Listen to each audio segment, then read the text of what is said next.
رمضان المبارک کی آج 18 تاریخ ہے، دوسرا عشرہ چل رہا ہے اور اس کا بھی بالکل آخر ہے۔ اس کے بعد تیسرا عشرہ شروع ہونے والا ہے۔ سرکار دو عالم صلی اللہ علیہ وسلم نے رمضان المبارک کو 3 حصوں میں تقسیم فرمایا ہے، پہلا عشرہ، دوسرا عشرہ اور تیسرا عشرہ۔ پھر ہر عشرہ کے حوالے سے پیغمبر علیہ السلام نے ایک جملہ ارشاد فرمایا ہے، فرمایا اولہ مغفرۃ، اولہ رحمۃ۔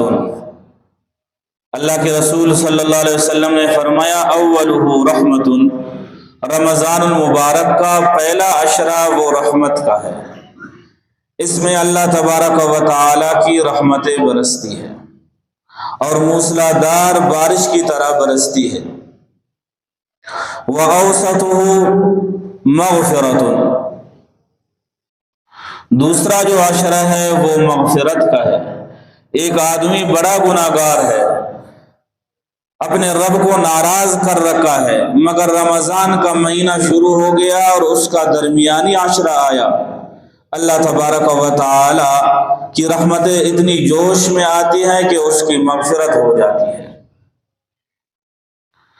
وَآخِرُهُ عِتْقٌ مِّنَ النَّارِ، پیغمبر علیہ السلام نے فرمایا آخری عشرہ جہنم سے چھٹکارے کا ہے۔ غفلت کی وجہ سے، تساہل اور سستی کی وجہ سے کسی آدمی نے اتنا زیادہ گناہ کیا ہے کہ وہ اپنے آپ کو جہنم کے کنارے پہ لا کھڑا کر دیا ہے۔ رمضان کا مہینہ آیا، پہلا اور دوسرے دونوں عشرے گزر گئے، تیسرے عشرہ میں رب سے مانگا، روزہ رکھا، جس طرح رمضان المبارک کی قدر کرنی تھی اسی طرح کر دی، تو آخرہ عتق من النار کا مصداق بن گیا اور اللہ تبارک و تعالی اسے جہنم سے چھٹکارا عطا کرتا ہے۔ بڑی فضیلت کی بات ہے۔ رمضان المبارک کے دوسرے عشرے کے بعد اب تیسرا عشرہ 2 دنوں کے بعد شروع ہونے والا ہے۔ اس تیسرے عشرہ کے بارے میں علماء اکرام نے لکھا ہے کہ اور بہت سے اعمال کے ساتھ ساتھ اعتکاف کا عمل بھی زیادہ فضیلت رکھتا ہے، بلکہ یہ اس تیسرے عشرے کا عمل ہی ہے۔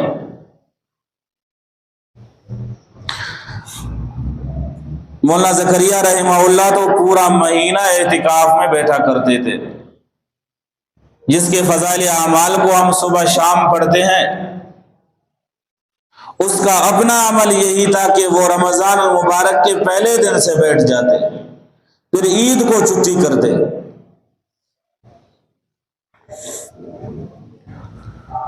حدیث کی کتابوں میں آتا ہے پیغمبر علیہ السلام نے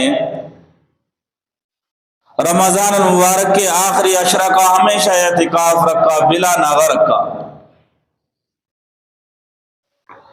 ایک دفعہ ایسا ہوا کہ اللہ کے رسول صلی اللہ علیہ وسلم سفر پہ جا رہے تھے، سفر میں مصروف تھے اور آخری عشرہ آ گیا۔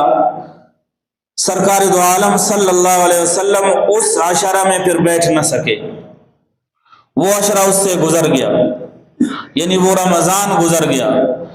پھر جب دوبارہ دوسرا رمضان آیا تو پیغمبر علیہ السلام نے 2 عشروں کا اعتکاف رکھا، یعنی 20 دن کا اعتکاف رکھا۔ پیغمبر علیہ السلام گویا 20 دن اعتکاف میں بیٹھے رہے۔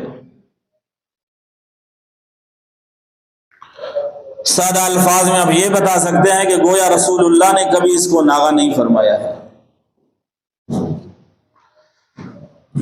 فقہی اعتبار سے اعتکاف کی 3 قسمیں ہیں۔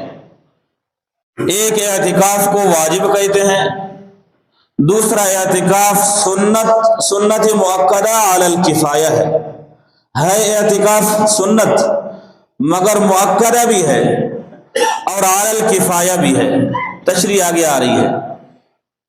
تیسری قسم ہے اعتکاف مستحب، کہ وہ اعتکاف ہے مگر وہ مستحب ہے۔ اب جو پہلی قسم ہے اعتکاف واجب، اعتکاف واجب اس اعتکاف کو کہتے ہیں کہ کسی آدمی نے اپنے اوپر کچھ دنوں کے یا کچھ ہفتوں کے اعتکاف کو اپنے اوپر نظر کر کے لازم کر دیا ہے۔ اس نے کہہ دیا یا اللہ میرا فلان کام کر دے، میں ایک جمعہ اعتکاف کرتا ہوں۔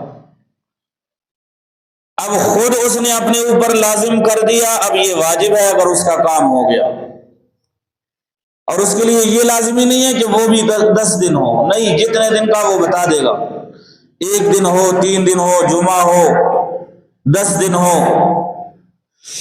وہ نظر ماننے والا جتنے دنوں کا اپنا ارادہ ظاہر کرے گا، اس کام کے ہو جانے کے بعد پھر اتنے ہی دنوں کا اعتکاف اس پر واجب ہے۔ اس اعتکاف کو کہتے ہیں اعتکاف واجب۔ پھر اس اعتکاف میں روزہ لازمی ہے۔ صرف مسجد میں آ کر بیٹھ جانے سے اور مسجد میں سو جانے سے، سارا وقت مسجد میں گزار لینے سے اعتکاف پورا نہیں ہوتا ہے جب تک کہ وہ روزہ دار بھی نہ ہو۔ اعتکاف کی دوسری قسم ہے سنت مؤکدہ علی الکفایہ۔ آپ حضرات الفاظ سے سمجھ گئے کہ سنت ہے، مؤکد ہے کہ ضروری ہے، علی الکفایہ ہے، مطلب یہ ہو گیا کہ ساروں پر یہ لازم ہے، مگر یہ ہے کہ اگر ایک آدمی بیٹھ گیا تو سارا محلہ بری الذمہ ہو گیا، ہے سب پر، اور ایک کو چاہیے کہ وہ بیٹھے، مگر یہ ہے کہ ایک آدمی جب بیٹھ گیا تو سارا محلہ بری الذمہ ہو گیا۔ ہاں اگر کوئی بھی نہیں بیٹھا اعتکاف میں تو پھر سارا محلہ گناہگار ہے۔ یہی اعتکاف ہے جو آخری عشرہ میں ہوتا ہے اور جس کو رسول اللہ نے ناغہ نہیں فرمایا۔ معتکف بڑے خوش قسمت لوگ ہیں کہ وہ اپنے ایک عمل سے سارے محلہ کے گناہ کو دور کرتے ہیں، یعنی سارا محلہ بری الذمہ اس وجہ سے ہوتا ہے کہ محلہ کا ایک آدمی آ کے بیٹھ گیا ہے، اس بندے کو تو داد دینی چاہیے۔ بندر تینا ارانا بوجھے عرفین کپک، معتکف مچا شارنا بوجھے تینا زیادی خانے، تو بلو اس تستمس۔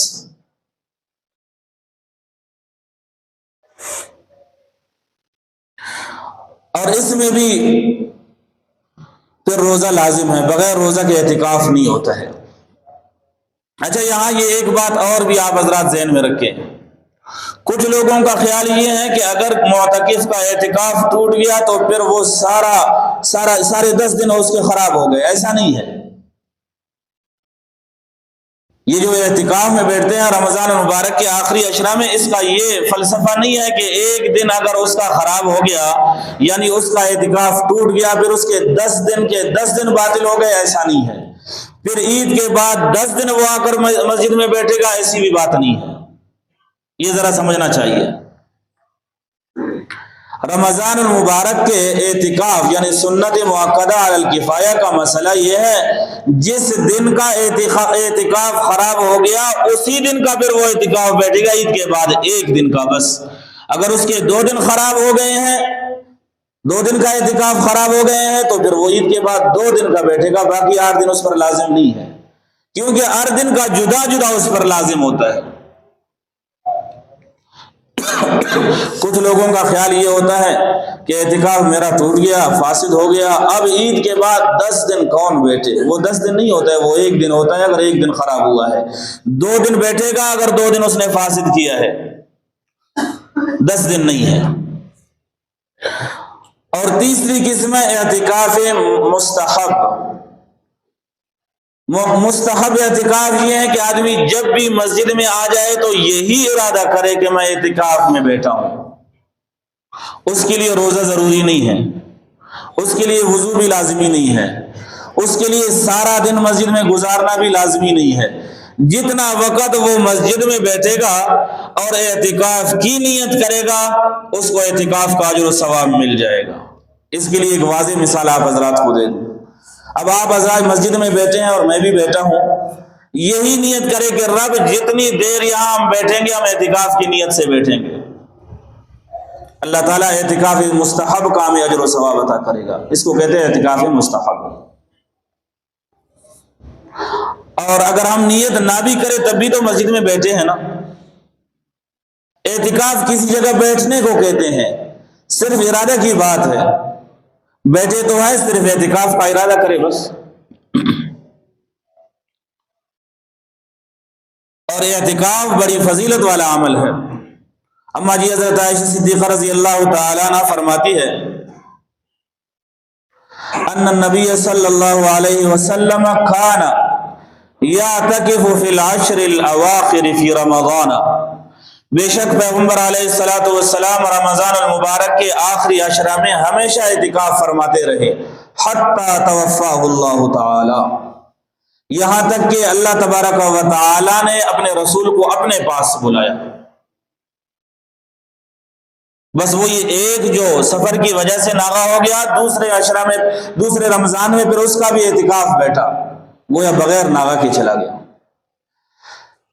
ثم اعتکف ازواجہ من بعدہ، پیغمبر علیہ الصلوۃ والسلام کے دنیا سے روپوش ہو جانے کے بعد ازواج مطہرات بھی اعتکاف میں بیٹھی رہی۔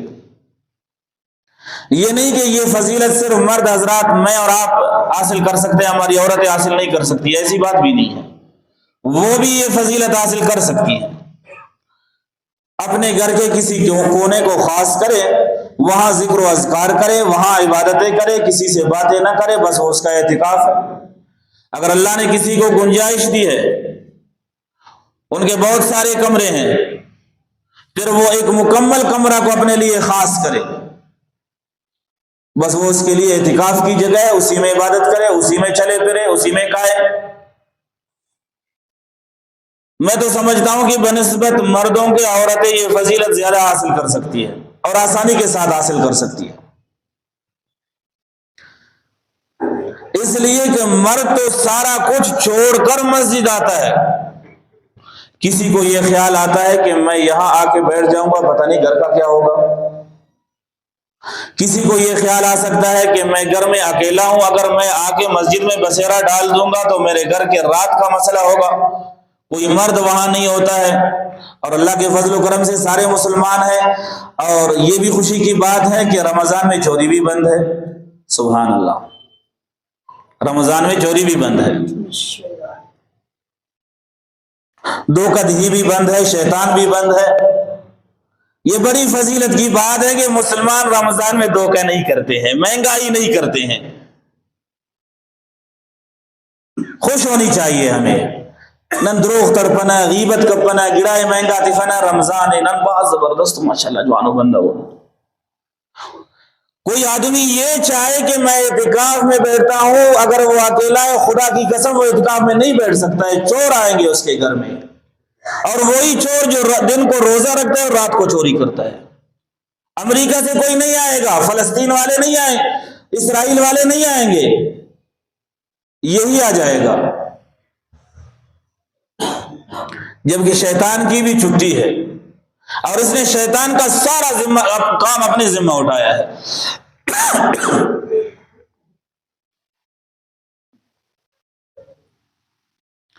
یہ مسلمانی میرے خیال سے کم مجھے سمجھ نہیں آیا کہ یہ کس طرح کی مسلمانی ہے، جس میں صرف میم سین لام پھر میم الف نون ہے، باقی کچھ نہیں ہے۔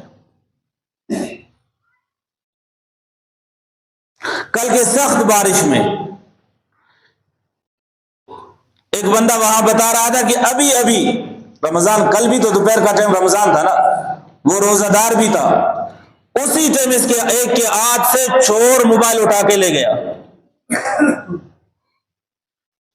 میں اس کی یہ تعبیر کرتا ہوں کہ یہ جس کا جو موبائل تھا نا وہ مسلمان تھا، اور جو چور تھا وہ پھر وہ مسلمان نہیں، وہ امریکہ سے آیا، وہ ہندوستان سے آیا ہے۔ مسلمان اس طرح نہیں کرتے، شیطان بند ہے،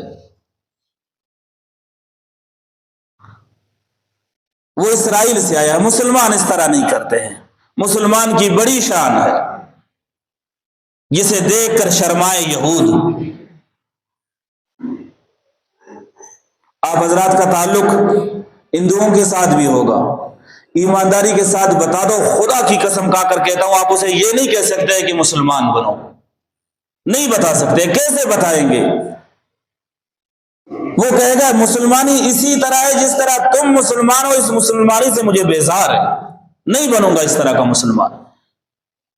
سریا میں کتنے لوگ ہندو ہیں، بازار میں بہت سارے ہندو بستے ہیں، مسلمان کو شرم آتا ہے اسے یہ کہتے ہوئے کہ آپ کلمہ پڑھیں، سوائے کسی ایک دو کے، وہ بھی دل پر پتھر رکھ کر بتا دے، پھر اس کے لیے بھی کئی تعویلات کرنا پڑتا ہے، کیونکہ ہم مسلمان ہیں، شیطان ہمارا دشمن ہے، ہمیں نقصان دینے کی کوشش کرتا ہے اور وہ چاہتا ہے کہ یہ جنت نہ جائے۔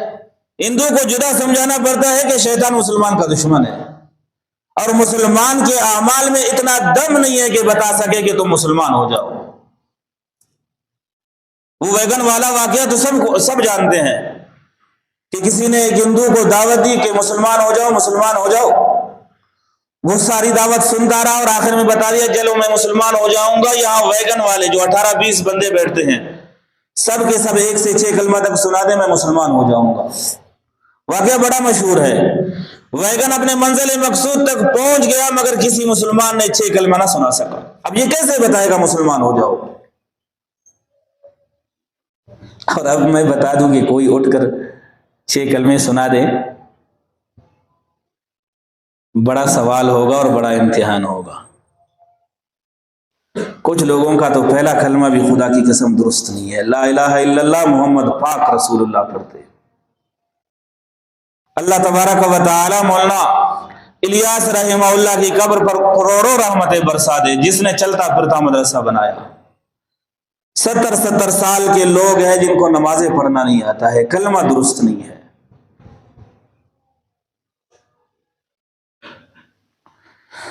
حدیث کی کتابوں میں آتا ہے، پیغمبر علیہ الصلوۃ والسلام فرماتے ہیں،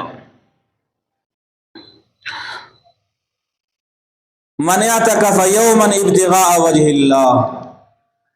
میرے بھائی جتنے قصوروار آپ ہیں اس سے زیادہ قصوروار میں بھی ہوں، بس یہ ہے کہ مجھے آپ حضرات نے گفتگو کرنے کا موقع دیا ہے، یہ نہیں کہ میں گناہگار نہیں ہوں، آپ کا معاشرہ کا ہوں، میں بھی آپ ہی کی طرح ہوں، جتنے گناہ آپ کرتے ہیں اس سے بڑھ کر میرے سر پر ہے، لیکن گفتگو کرنے کا موقع آپ حضرات نے مجھے دیا ہے اور میرا حق بنتا ہے کہ میں آپ حضرات کو بتا دوں۔ پھر قیامت کو آپ میرے گلے میں پکڑیں گے، زیت کا نہ لے رہے، مولوی صاحب دا ٹکی دیکھوں گو سے، تنخواہ دیکھوں گو سے، خیر تنخواہ کی بات نہ کرے، دا ٹکی دیکھوں گو سے، بجلی استعمال کرے سے، گیس استعمال کرے سے، اسے دیسنا نے کی پارس، پھر وہاں آپ کا ہاتھ اور میرا گریبان ہوگا۔ میں سمجھتا ہوں آپ حضرات سے زیادہ میں گناہگار ہوں، مگر میرا حق بنتا ہے بتانے کا۔ آپ یہ نہ سمجھے کہ فلان کو بتا دیا اور فلان کو ایسا دیکھا اور بتا دیا، نہیں، جس عنوان پر بھی گفتگو ہو جائے، جس گناہ پر بھی گفتگو ہو جائے، اس میں سب ملوث ہے، کوئی بری و ذمہ نہیں ہے۔ کوئی ایسا آدمی نہیں ہے کہ وہ یہ کہہ دے کہ مجھے اس نے نہیں بتایا، وہ یہی سمجھتا ہے کہ مجھے بتایا۔ حدیث کی کتابوں میں آتا ہے، پیغمبر علیہ الصلوۃ والسلام فرماتے ہیں، جس نے ایک دن کا روزہ رکھا ابتغاء وجہ اللہ تعالی، اللہ کی رضامندی کی خاطر ایک دن کا اعتکاف رکھا، جعل اللہ بینہ وبین النار 3 خنادق، اللہ تبارک و تعالی اس معتکف کے اور آگ کے درمیان، جہنم کے آگ کے درمیان 3 خندقوں کا فاصلہ بنا دے گا، یعنی آگ کو اس سے 3 خندقوں جتنا دور کر دے گا۔ وَكُلُّ خَنْدَقٍ أَبْعَدُ مِمَّا بَيْنَ الْخَافِقَتَيْنِ، اور ہر خندق کا فاصلہ اتنا ہے جتنا کہ آسمان و زمین کا خلا، 3 اتنا وہ جہنم سے دور رہے گا۔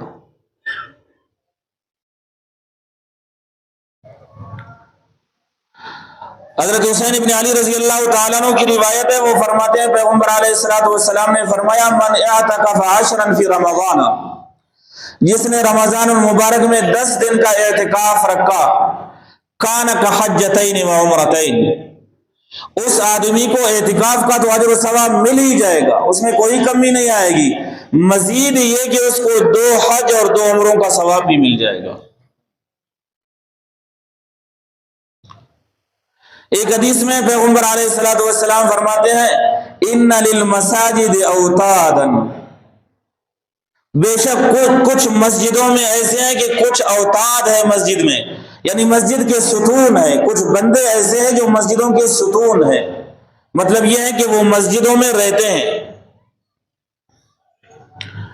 والملائکۃ جلساؤہم، فرشتے ان کے ہم نشین ہیں، ان کے ساتھ محفل کرنے والے ہیں۔ ان غابوا فیفتقدوہم، اگر یہ لوگ مسجد سے نکل گئے تو فرشتے ان کو تلاش کریں گے کہ یہ ستون کہاں چلا گیا۔ وَإِن مَرَضُوا عَادُوهُمْ، اگر یہ لوگ مریض ہو کر مسجد سے چلے گئے تو وہ ان کی عیادت کرنے جائیں گے۔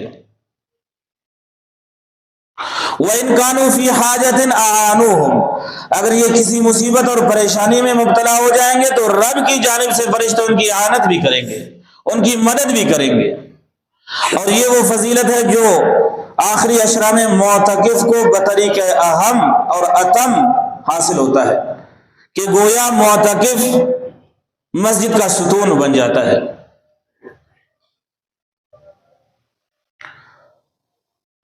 کچھ لوگوں کو یہ خیال ہوتا ہے کہ میں اعتکاف میں تو بیٹھ جاؤں گا، لیکن یہ ہے کہ پھر کھانے پینے کا مسئلہ ہوتا ہے، میں اکیلا آدمی ہوں، چھوٹے بچے چھوٹے ہیں، بھائی یہ کام شاید نہ کرے، یہاں آ کے بیٹھ جاؤں گا، میرے لیے کھانے پینے کا بندوبست ذرا دشوار ہوگا۔ میرے خیال سے اب ہمارے مفتی محی الدین دامت برکاتہم العالیہ نے یہ سوال بھی ختم کر دیا، دفع کر دیا ہے۔ ان کے ہاں گزشتہ سال 400 لوگ بیٹھے تھے اور کسی کو لانے کی ضرورت نہیں تھی، وہ سب کچھ وہاں کھلاتے پلاتے ہیں۔ اب جس کے لیے یہ دشواری ہو کہ میرے لیے کھانا فجر کو افطاری کو کون لائے گا اور سحری کو کون لائے گا، اور میرا بڑا جی چاہتا ہے کہ میں اعتکاف میں بیٹھ جاؤں، تو وہ وہاں جا کے بیٹھ جائے غلام رسول پارٹی پر۔ لیکن وہاں بیٹھتے ہیں لوگ، اگر آپ حضرات بیٹھتے تو آپ سے گزارش کر لوں، یہ نہیں کہ اس نے مجھے بتا دیا کہ یہ اعلان کرنا، نہیں، یہ سہولت کی بات ہے۔ جب آپ اپنے نیک اعمال کمانے جاتے ہیں تو کسی پر بوجھ نہ ہو جائے، وہ آپ سے روپیہ پیسہ کچھ نہیں لے گا، لیکن آپ کے اور میری غیرت کا تقاضا یہ ہے کہ کچھ تو جمع کرنا چاہیے۔ 10 دن تک آدمی مفت کھائے اور ڈکار بھی نہ لے، کم سے کم اتنا تو کرنا چاہیے کہ وہاں ہو سکتا ہے یہ بات وہ سنے اور اس تک یہ بات پہنچ جائے اور وہ غصہ بھی کر لے، لیکن میرا یہی خیال ہے کہ ایسا نہیں کرنا چاہیے۔ کچھ وہاں جا کے جمع کرنا چاہیے کچھ اذار، تاکہ حکیم صاحب پریشان نہ ہو جائے۔ تو یہ بہانہ بھی ختم ہو گیا کہ بھئی میں تو بیٹھنا چاہتا ہوں مگر میرے لیے کھانا لانے والا کوئی نہیں ہے۔ جو یہ ارادہ کرتے ہیں اور پختہ ارادہ ہیں وہ آ جا کے بیٹھ جائیں۔ اللہ تبارک و تعالی سمجھنے اور عمل کرنے کی توفیق نصیب فرما دے۔ وآخر دعوانا الحمدللہ رب العالمین۔